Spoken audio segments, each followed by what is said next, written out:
The Mediterranean Basin is one of the planet's most biologically rich and complex regions. The crossroads of Europe, Asia, and Africa is considered to be one of Earth's biodiversity hotspots.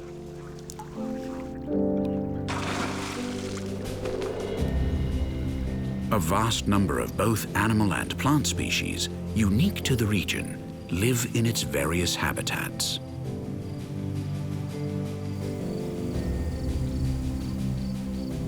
The Mediterranean Basin is located in one of the planet's temperate zones. The subtropical climate makes it cold and wet here in winter, hot and dry in summer, and mild and rainy in autumn and spring. Occupied by human beings for more than 8,000 years, the Mediterranean Basin has experienced dramatic changes to its forest and woodland areas. But nevertheless, they are still among the most diverse on the planet.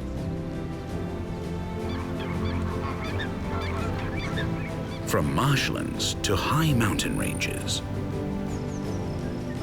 from forests of holm and cork oaks to oak and pine forests high up in the mountains. All of them are home to thousands of animal and plant species whose paths cross on their adventures through life.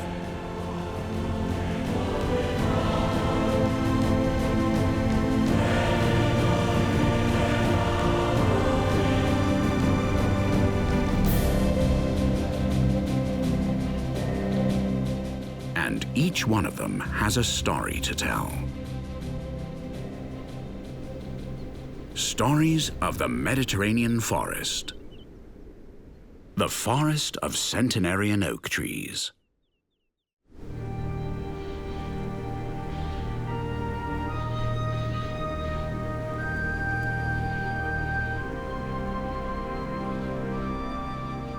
The ancient oak trees, shaped like candelabra, have witnessed mankind's impact on the forest for centuries. In Spain, during the 15th century, the first laws were enacted that forbade cutting Pyrenean oaks on communal land at the trunk. The law warned citizens that they could only use the branches, leaving both horizontal and vertical branches so that the trees could grow, develop, and thrive, and thus the woods would be maintained.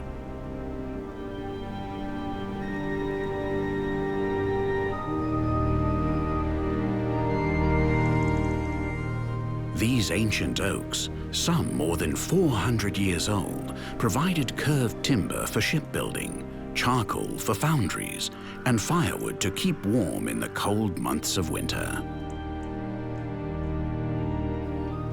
For hundreds of years, the hillsides of pruned oak trees served as pasture land for livestock, mainly cattle, the mainstay and driving engine of the rural economy.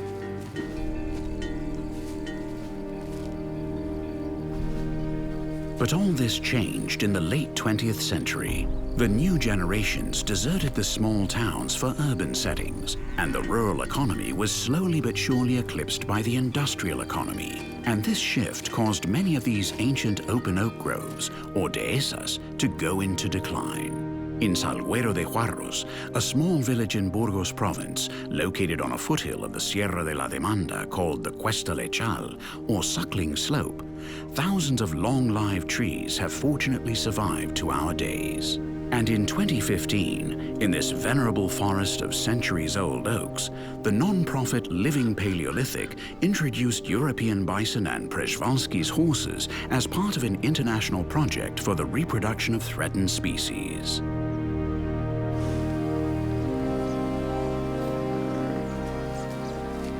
In the late Pleistocene epoch, very similar bison and horses lived in the northern part of the Mediterranean Basin until our ancestors hunted them to extinction. Such was the case of the steppe bison, whose most recent known fossils date from 15,000 years ago.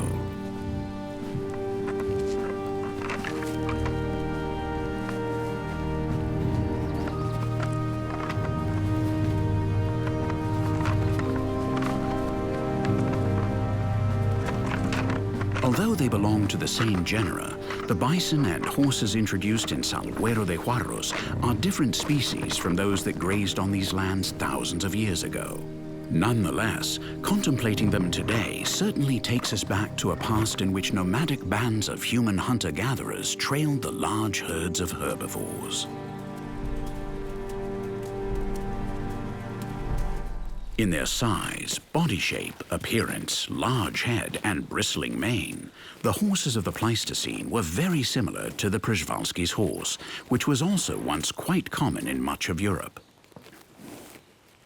This small horse was discovered in 1879 by Nikolai Przewalski, a Russian general of Polish origin. In 1900, a major expedition was launched to capture live Przewalski's horses and transport them to various zoos around Europe. In the early 20th century, Przewalski's horses still lived in several regions of eastern Kazakhstan, Mongolia, and northwestern China. But in the following decades, the population plummeted as they were hunted to extinction in the wild. The last wild Przewalski's horse was spotted on the Mongolia steppes in 1969.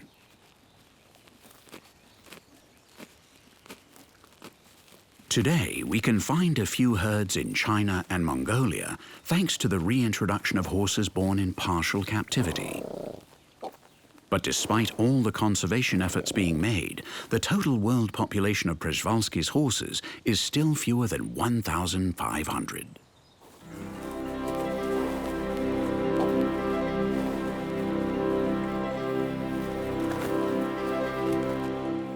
This foal, born in early April, is only a week old. After having suckled a lot of milk, the little colt needs to rest, and a little nap always feels good.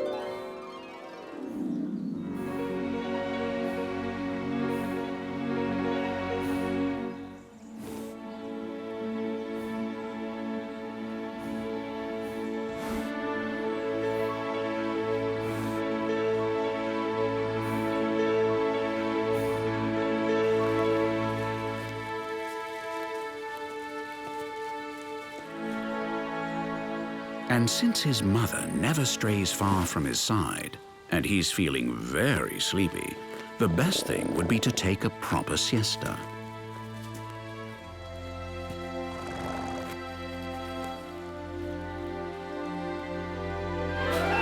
Nobody likes to be bothered when they're catching 40 winks.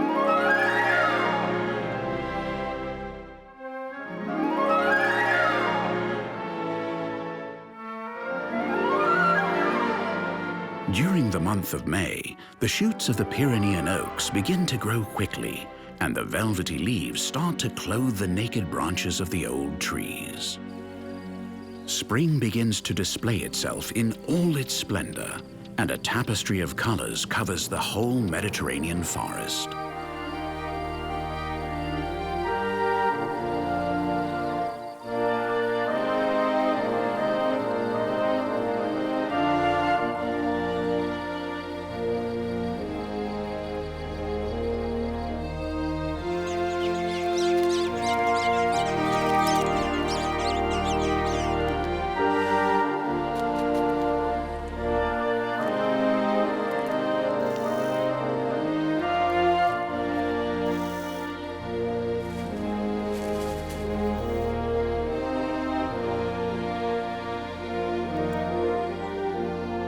The birth of the young of many animal species coincides with this period of abundance.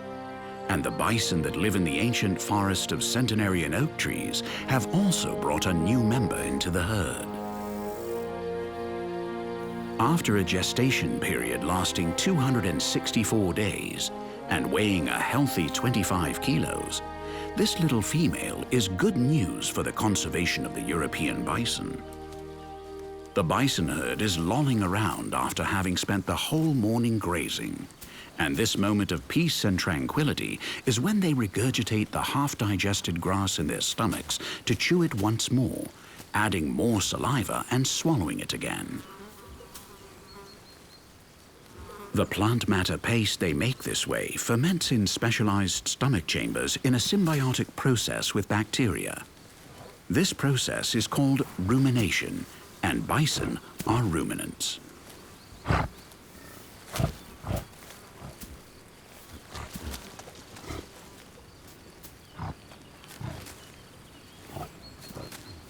When their stomachs are full, they feel like taking a good nap.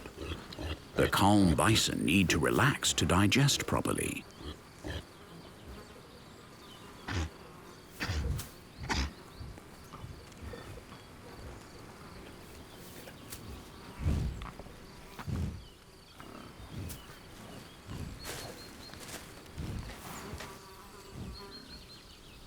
This young bison doesn't like the new member of the herd very much.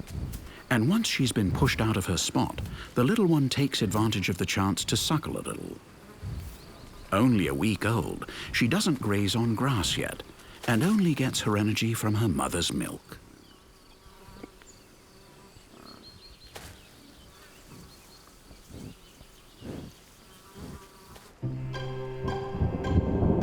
In spring, the changes in the weather are dramatic. Clouds form quickly thanks to the large amount of moisture released when the sun heats the surface of the land. And in a few minutes, the rain falls to the ground again, bringing the water back to the ancient forest of centenarian oaks and their new inhabitants.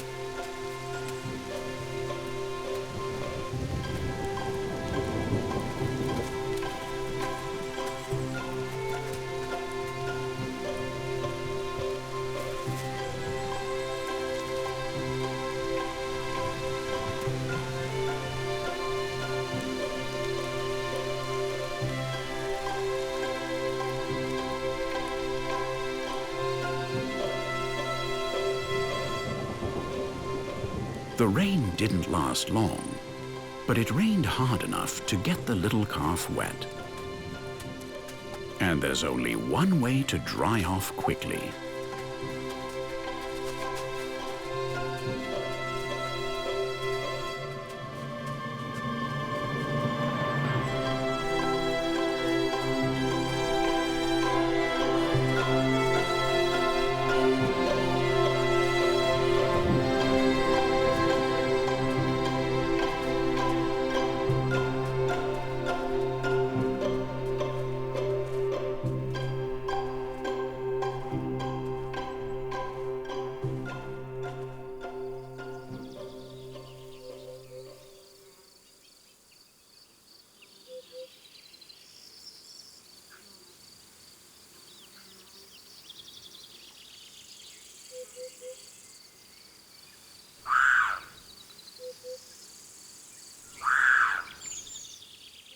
During the hot summer, the color of the landscape gradually changes.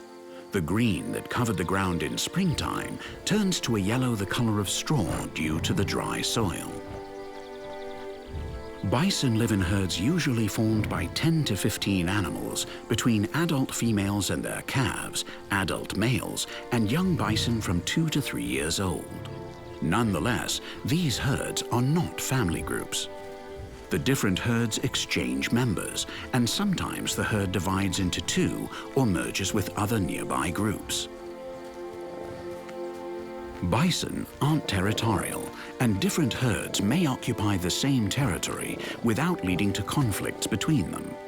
They share clearings in the forest and the meadows, as well as watering places.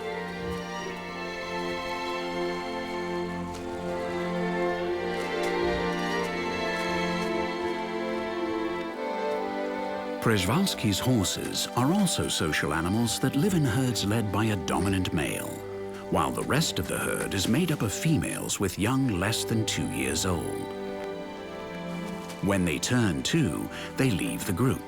The males try to form their own herd or try to take over another male's herd, while the females join other different groups, thus guaranteeing that genes are interchanged. This herd is in luck. After an 11th-month gestation period, one of the females is about to give birth.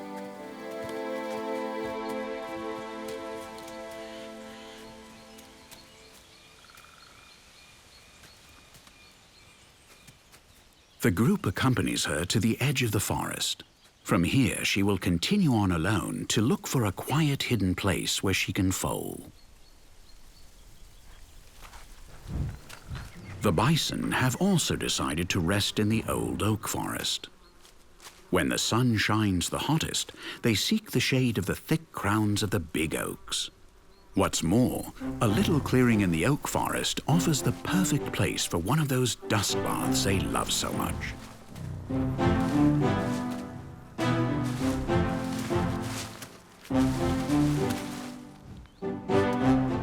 Rolling in mud or dirt has several benefits. That's how they manage to clean the oils from their coats. And the dust also convinces many parasites to leave their host.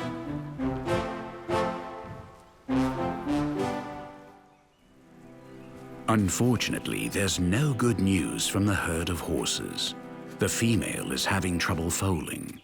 The foal was positioned badly in the womb, and its body has gotten stuck inside the mother. The little foal is dead, and if its mother can't manage to expel its body, she'll die too. Given that the population of Przewalski's horses is so low, the death of a foal is terrible, but the loss of a breeding adult mare would be even worse. Another mare watches her, but isn't able to do anything to help.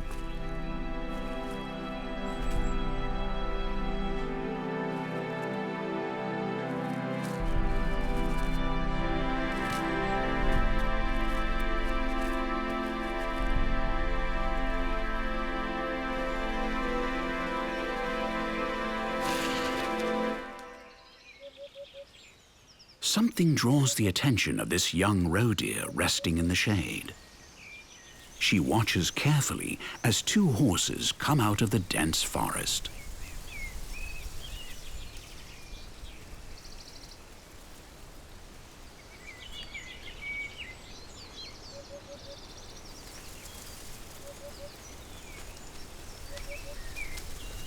The pregnant mare has managed to expel the dead foal's body.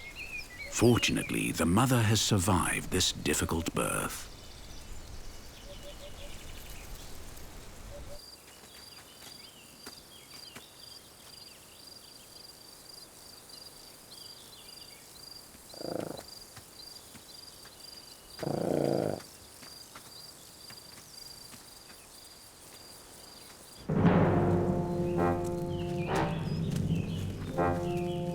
As the afternoon advances, the heat gradually subsides and the bison herd gets on the move again in search of food.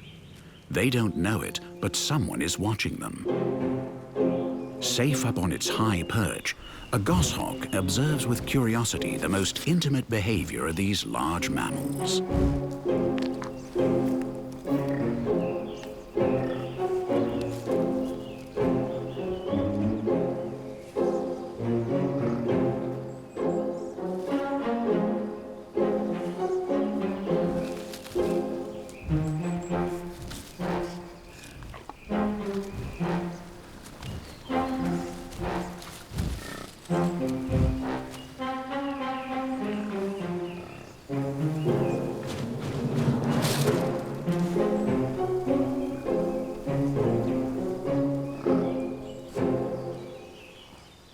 The northern goshawk is widely distributed throughout the northern hemisphere, from North America to the large central regions of Asia.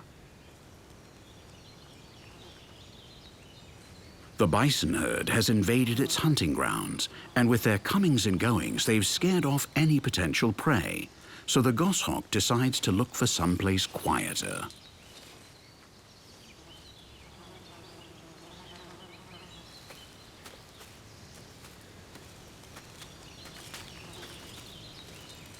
This mid-sized bird of prey is perfectly adapted to living in the heart of the forest. Its skill in dodging obstacles makes it a formidable predator. Its habitual prey are mid-sized birds, such as the members of the crow family and pigeons, and small mammals, with a special preference for squirrels, hares, and rabbits. The goshawk is a great strategist. It likes to hide in the thick foliage of the oak trees on the edges of clearings in the forest and wait to surprise some careless animal. like this little rabbit.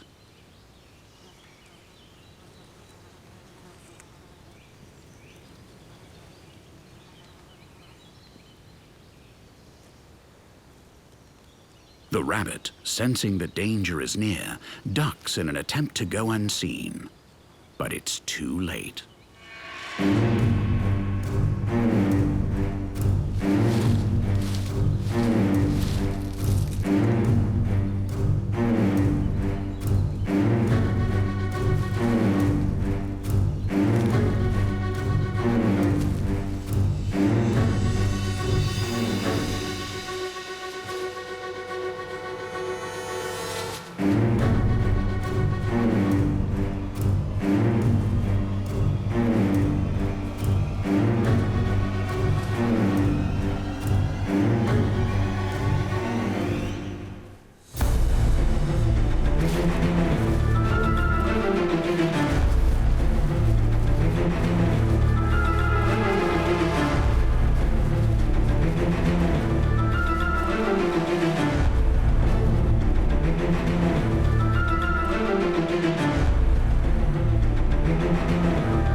This old fallen tree trunk shelters another of the inhabitants of the forest of centenarian oaks. A tawny owl found safe haven in its hollow interior, and as the last rays of sunlight die away, this little nocturnal bird of prey gets ready to go out to dinner. Tawny owls aren't very picky when it comes time to eat, and their diet includes everything from large invertebrates to birds, reptiles, and amphibians. A juvenile robin attracts its attention, but the owl seems to fancy something else for dinner tonight. The favorite meal of this chubby, robust bird of prey is dormice, mice, and voles, and these small rodents tend to leave their hiding places in search of food when the sun goes down.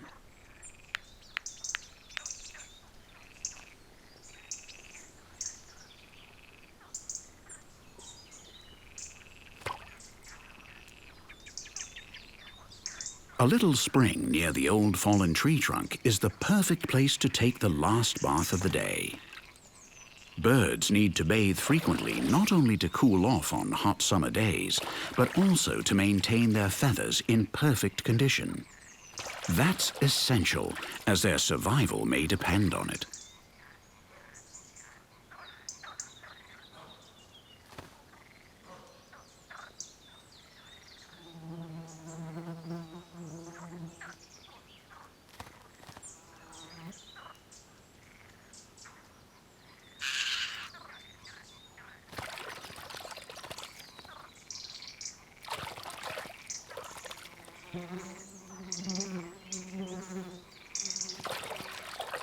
The noise the little forest birds make as they bathe distracts the tawny owl again and again as it tries to concentrate on locating a delicious little field mouse.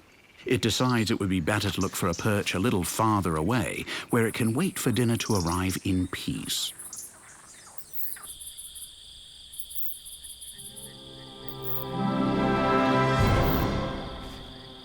This little mouse, which has just emerged from its burrow, doesn't know that it's been invited to dinner with the tawny owl, much less that the owl is the diner and the mouse the first course.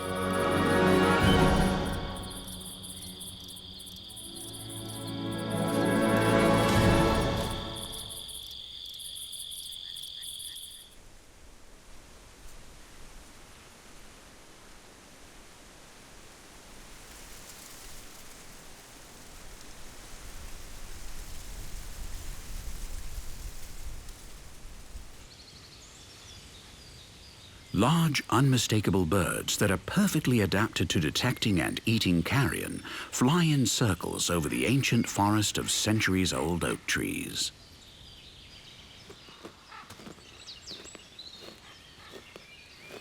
Vultures are arriving by the dozens, a sign that death has paid a visit to this small corner of the Mediterranean forest.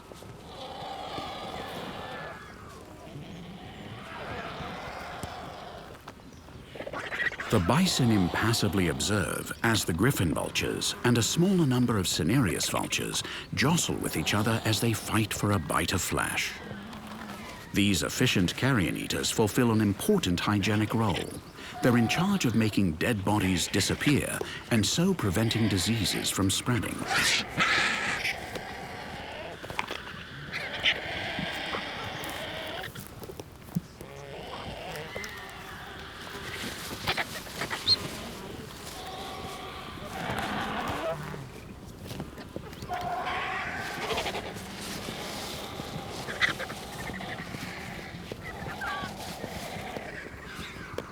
This time, the carcass must not have been very big because the banquet has ended quite quickly and many of the vultures didn't even get a taste.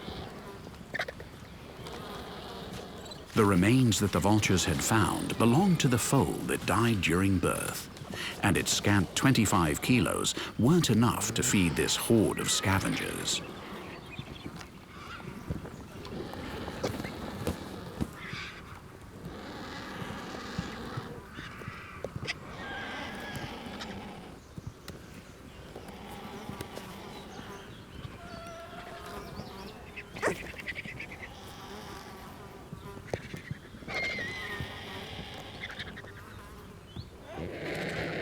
Some of the vultures take advantage of this short break on the ground to clean and comb their feathers.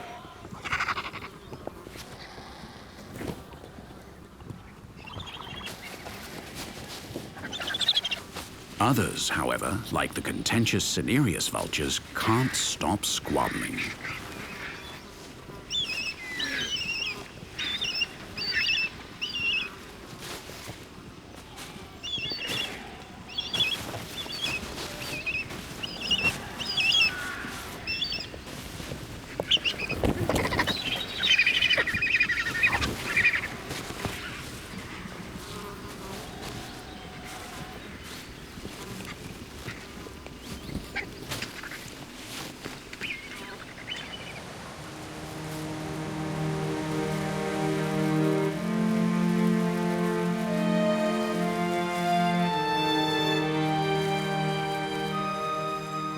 Time goes by slowly but surely, and the green oak leaves begin to change color.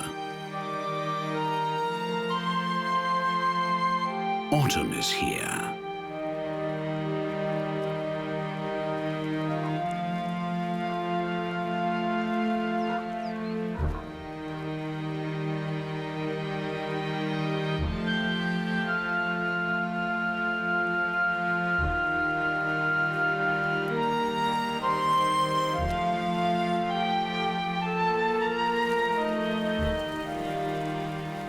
All the inhabitants of this small corner of the Mediterranean forest know that they have to get ready for the arrival of the winter cold.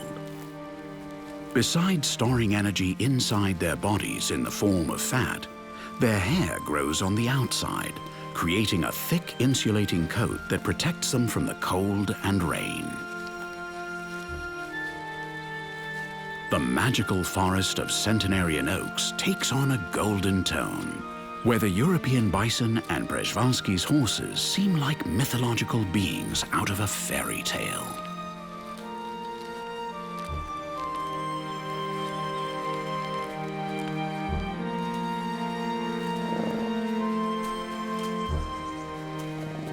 Although European bison also like meadows and open spaces where it's easier to find food, today's small population has been limited to forests of deciduous trees and mixed forests of leafy and coniferous trees. They wander through the forests in small herds, feeding on grasses, tree bark, and branches. An adult male can eat up to 32 kilos of food in one day, of which 30% is woody material.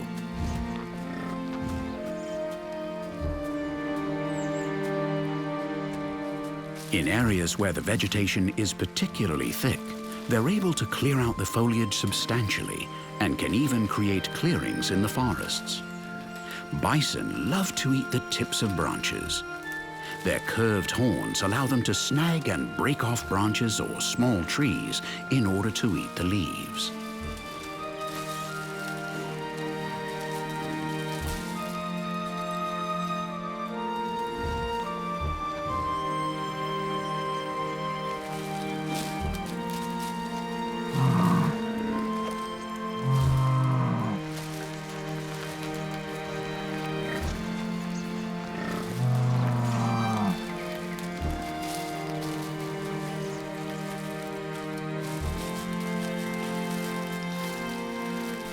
This young cow watches closely as the big bull easily breaks off the crown of a small oak tree.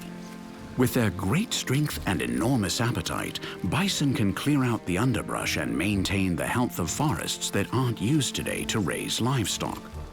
This technique requires a bit of practice, in addition to having a big, strong body, so the more adult members there are in the herd, the more efficiently it can clean up the forest. The young female will have to wait a bit longer before she'll be able to break off branches and small tree trunks easily.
The biggest bull in the herd has been watching the young cow as she tried unsuccessfully to break a branch, and he decides to teach her firsthand how it's done.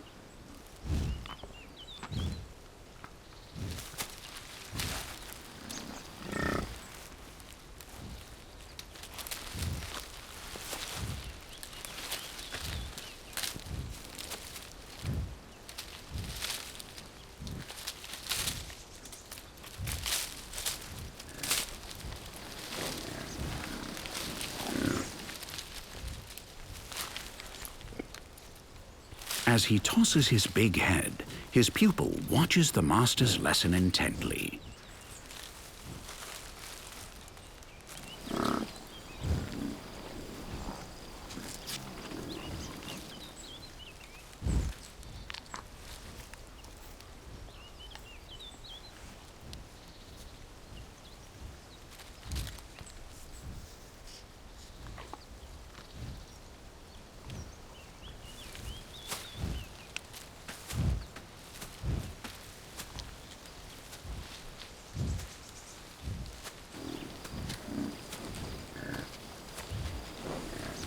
The forest of centenarian oaks provides all the food that the herd needs. Little by little, the bison sense that the mild, warm days of autumn are coming to an end.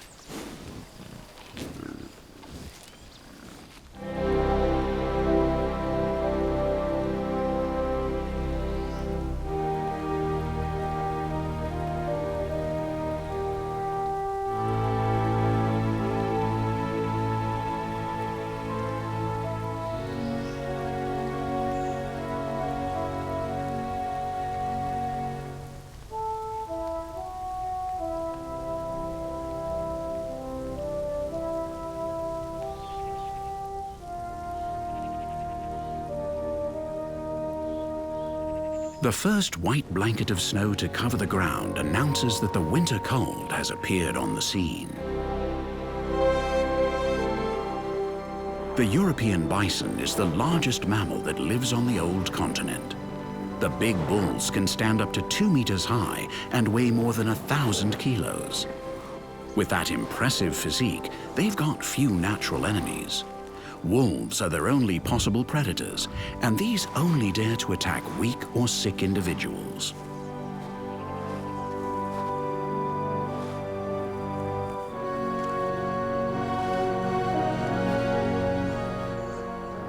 These big animals are perfectly accustomed to winter's low temperatures.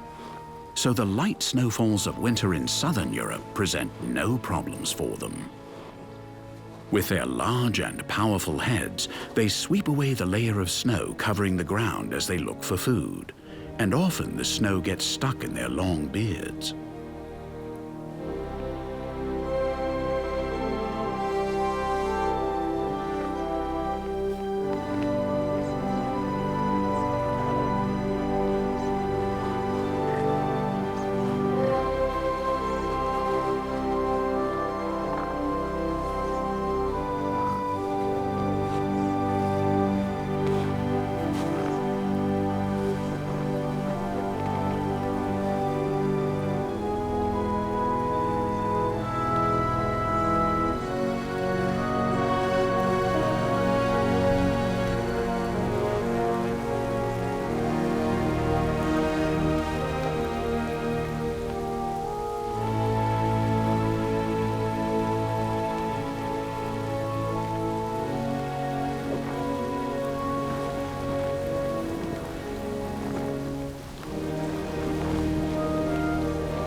Until only a few hundred years ago, European bison were found widely in a large part of Europe, where men hunted them indiscriminately.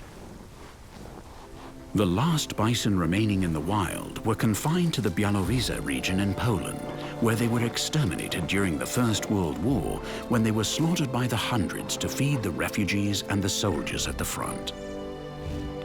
The species would have gone completely extinct if it weren't for the 50 European bison then living in zoos scattered all over the world. Many of these bison had been born in captivity and genetically were practically identical, while others were already too old to mate, so in reality, only a dozen genetically distinct bison remained.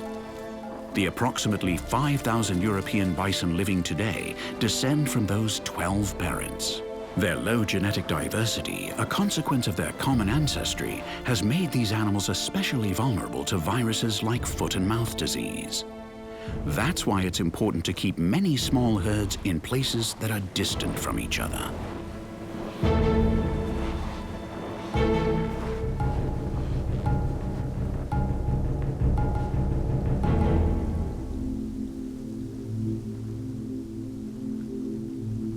The herd of horses prefers to look for food under the majestic centuries-old oaks. Here, the layer of snow is thinner, and finding food is much easier. Grass, leaves, and an acorn here and there help to quiet a grumbling stomach.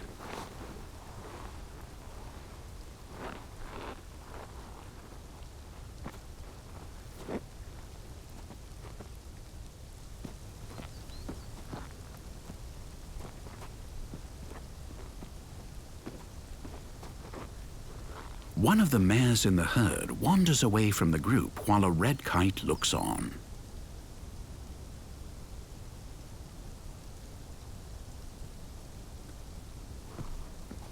Something has drawn the attention of this young female.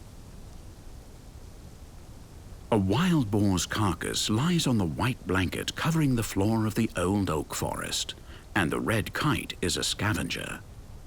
Red kites are very mistrustful, and until the mare walks far away enough, it won't dare to fly down to the unfortunate boar's carcass.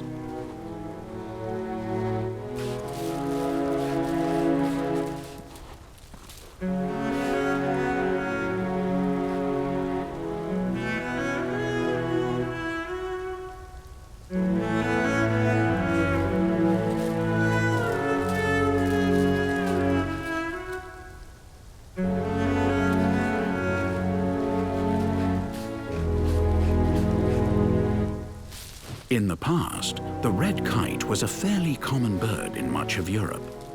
But during the 20th century, its population dropped significantly because people persecuted them intensely, a persecution that was the result of ignorance, since this beautiful bird has quite a limited impact as a predator.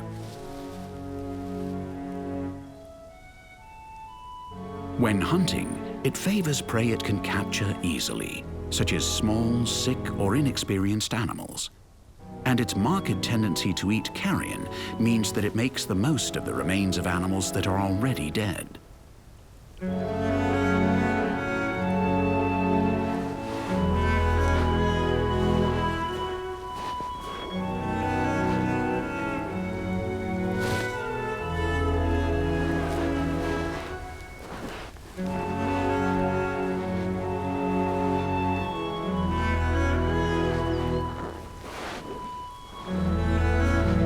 The red kite has a hard time accepting the presence of the enormous bison and feels safer in the heights.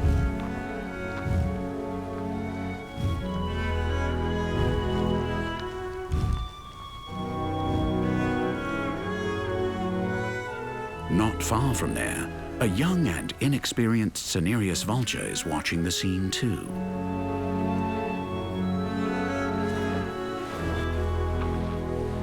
The red kite returns to the feast when the danger has moved away and has to grab the chance to fill its belly as quickly as it can. The young cinereous vulture's presence in the oak forest may attract more vultures looking for their next meal.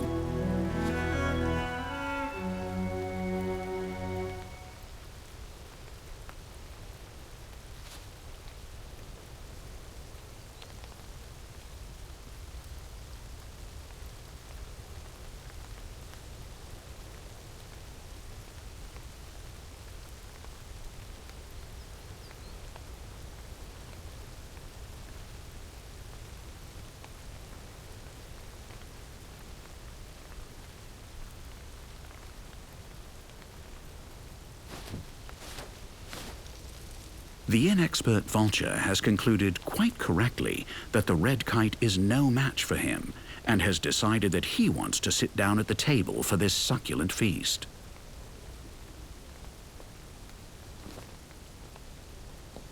With a wingspan of almost 3 meters, the cinereous vulture is the largest bird of prey soaring in Europe's skies. During the 20th century, it went extinct in most of the continent, and today its most important populations are limited to the Iberian Peninsula.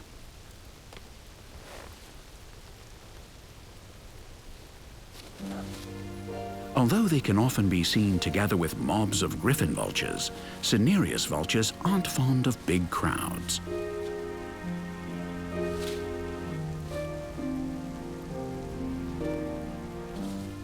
These big birds of prey can often be seen flying low over the forests, painstakingly scanning the landscape.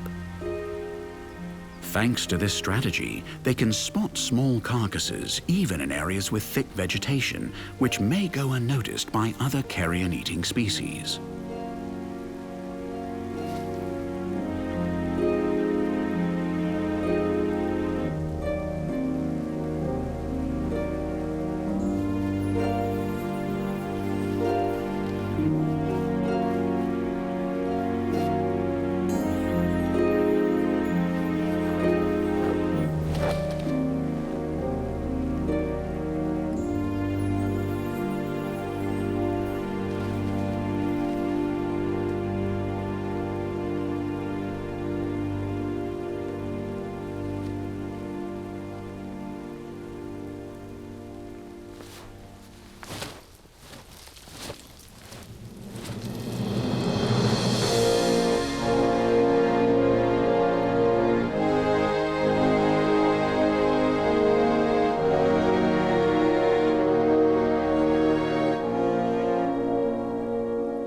Until only a few decades ago, the snowfalls in regions with a continental Mediterranean climate were heavier, and if the days were cold, they could last for weeks.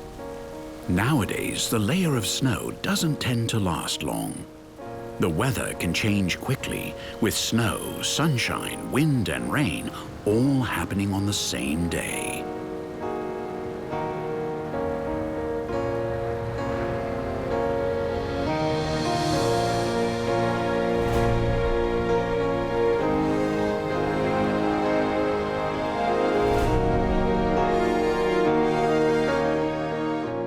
The most powerful eagle has also located the wild boar's carcass.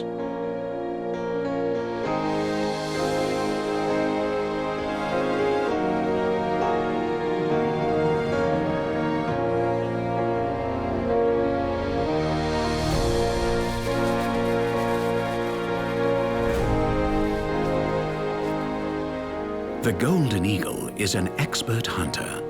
Although it specializes in hunting rabbits and hares, its diet can include partridges and pigeons, and even large reptiles. Nevertheless, the chance to eat carrion without having to spend any of its energy reserves is a good alternative.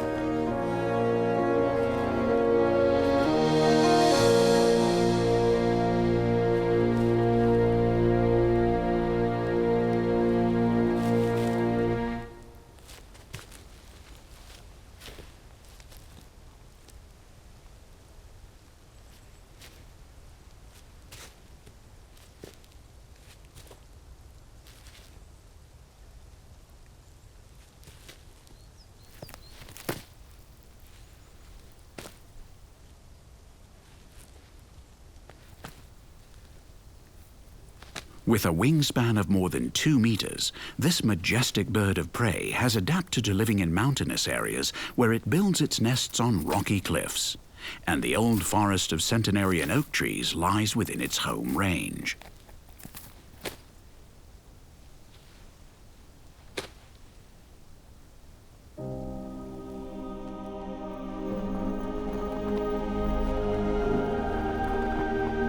Thousands of years ago, our ancestors followed the big herds of herbivores as they migrated in search of new pasture lands.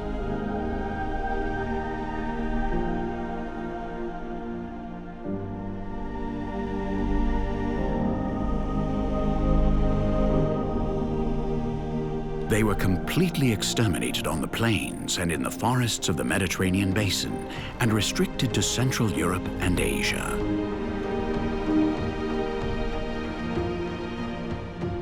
Representations of bison, horses, and aurochs appear many times on the walls of caves where ancient human populations sought shelter. No doubt they hunted them not for pleasure, but out of necessity.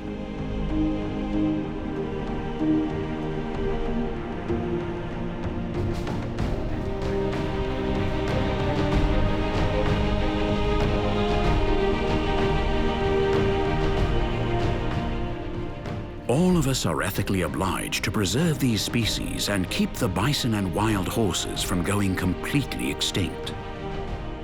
Both have been fundamental to the survival and evolution of the human species.